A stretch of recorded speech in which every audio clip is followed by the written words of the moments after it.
Hello artists! Today we are going to try out some neurographic art. Neurographic art is actually inspired by all of the connections that we have in our brain and all of those little paths that connect things. The first thing that we are going to ask you to do is to get a basic Sharpie, a black permanent marker or whatever color you might have. But black is nice because when we add color, it will not distract. And you are going to add a line that connects from one side of the paper to the other. And you're going to keep doing that until you have a variety of lines that might connect or swirl or wave from one side of the other. I like to connect and do an odd number of lines. I find that that kind of makes it a little bit more interesting for my mind, and I'm just kind of imagining where I think I need a line to make things a little bit more interesting. So I've done 5 lines. Now, the next step you're going to do is you are going to take your Sharpie and we are going to smooth out or curve anywhere there are connections, where the lines cross over each other. So you are going to take your marker and curve the corners.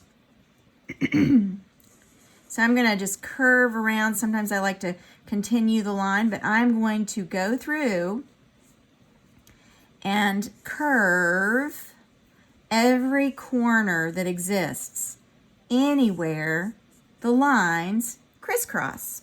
So I'm just going to kind of keep going, and I'm going to keep doing this little activity for all of the corners.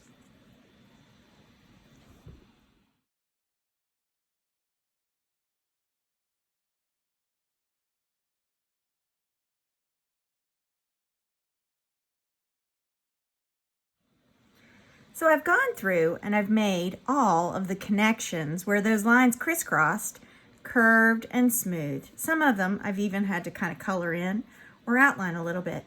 Now, the next step, I'm going to add some shapes on top of these little connections.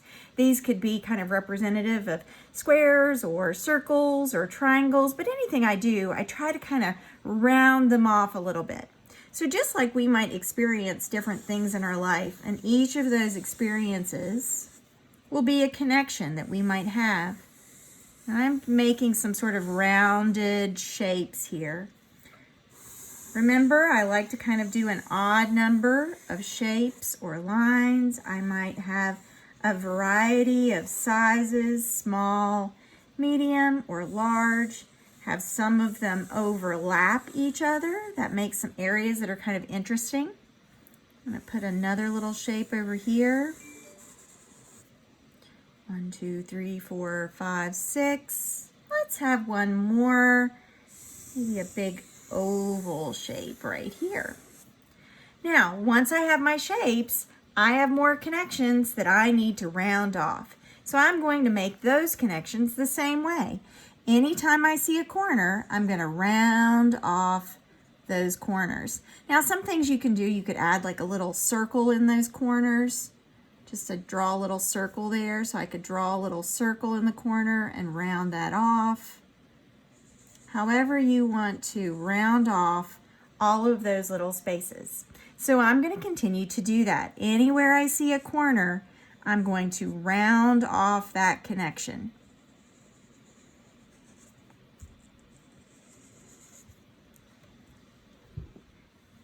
So I've gone through and rounded off all of those connections from each of the shapes that I added to my piece.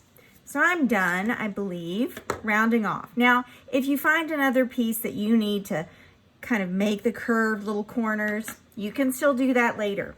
But I'm going to now add some color with some markers. Now, you can use whatever type of art material and colors that you might have available. You can even do a black and white with shading with your pencil.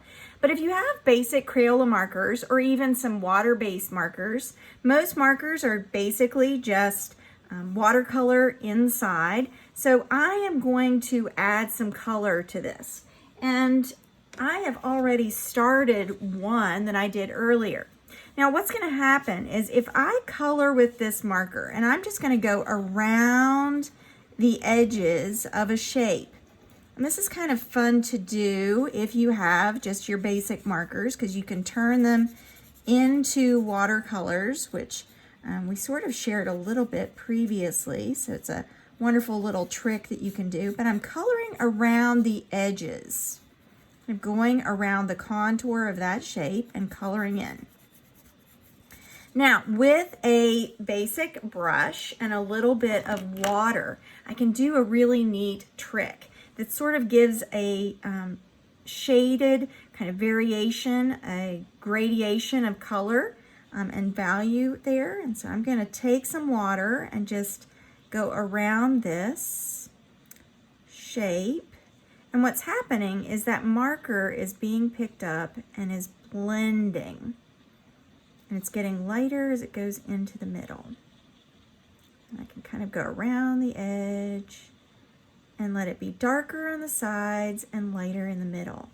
You can always, if it gets a little too dark in the middle, you can use a tissue or paper towel and lift up some of that color while it's still wet.